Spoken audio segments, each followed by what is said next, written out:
everyone. I got most of the parts of the train casted up, about 95% of it. Some of it still has to be built, a lot of the parts for the interior, but I have to get the interior put together so I can see what kind of space I have for all those gauges and things. When I originally did this, it was a very simple little, just like a disc where the boiler goes, and really that's it. So, and a little seat inside. But this one I found has a sort of a love seat design inside it. So anyways, got to make that. Yeah, so but let me show you what I've done so far. Okay, let's go over here. And there it is, all those parts. Now, the people that have bought this kit, just so you know, it takes a day to clean this thing up. Now, I can't do it because, again, it takes a day to do it. And I'll have like 2 or 3 days into each kit, which then I lose money.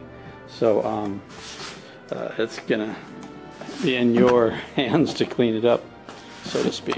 Rounded files to get inside the little holes and things like that. Sanding sticks. I usually take these paint sticks like this you buy over at Home Depot, and I 77 spray some heavy sandpaper on them.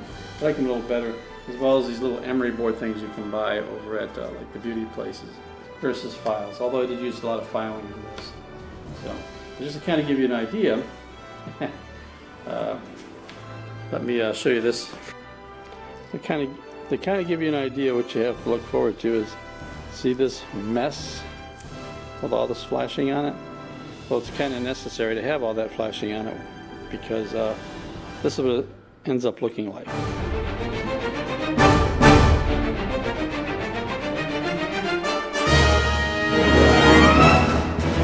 Now, when you file it away, I'll put them next to each other so you can see them side by side.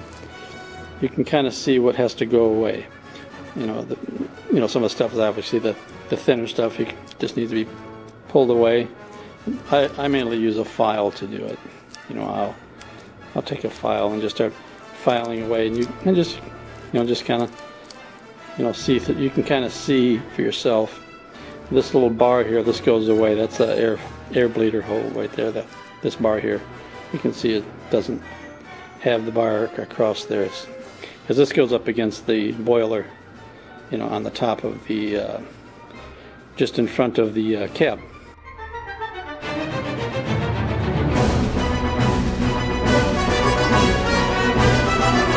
So again, the reason why I left it like this is also to give it strength, because you can see this thing will probably get shattered in shipping because it's so fine.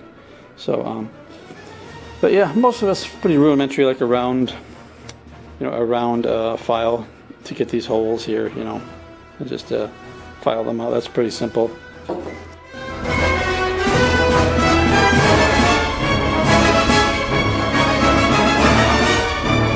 Okay, so like I showed you the close-up parts. Now, pieces like this, I think I showed you that.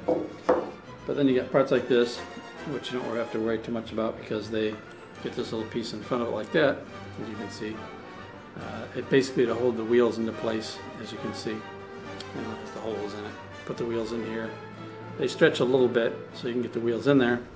Then you glue this on the front, and that'll give you your strength, through this bar right here and everything like that. But yeah, it's some of it, might have, some parts might be warped. I think the thing that's going to be warped the most is this piece right here, because this part here was pretty nice, but it's kind of bowing out a little bit. And sometimes the resin does what it wants to do. It sucks, I know. So I'll take this up in the kitchen, and I'll boil up some water and pour it over it slowly until it bends, and push it in until it's straight. And then I'll pour cold water in, and that'll sort of fast cool it so it'll stay in place. Most of the parts should be straight. I can't imagine other than that piece being a problem. If the round part here, also if that is like that as well, you can do the same thing. But as you can see, it's a solid resin piece right there. So if it's going to warp anyways, it's going to go out like that. Which again, same thing, water over it, or this one you could actually put it down in the pot so you can straighten it if you need be. So, but yeah, that's it. As I was saying, there's a lot of cleanup. I'll kind of give you an idea. I started 9 o'clock today, and it is now coming up on 6 in terms of sanding off the excess the overpour spouts. You gotta have I call them overpour troughs, because some of the parts, when you stick them in the pot, it'll the resin will drop from the pressure. And so you need a trough in there, which is in the mold, which these parts are attached to sort of, so you have that extra resin it can take from.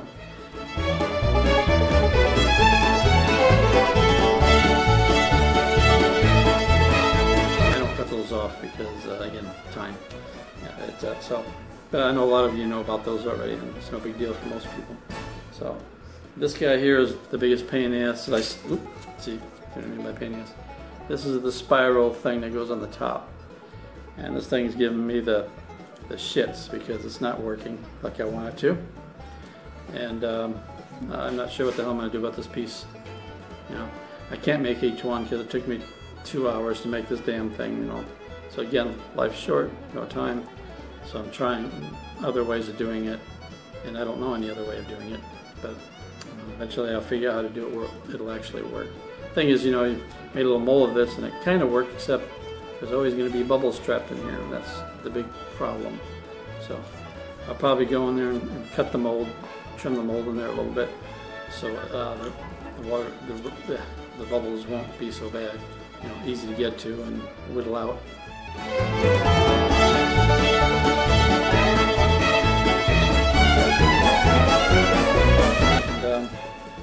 And that'll be it. But believe it or not, this little thing was the worst of everything. You know, yeah. All right. Well, that's it for now. Hopefully, I know I'll be showing you another video here real soon. Until then, I'll talk to you later. I'll probably have some of this built next time. Bye. But you'll win yourself a girl if you've only got a mustache, a mustache, a mustache, if you've only got a mustache.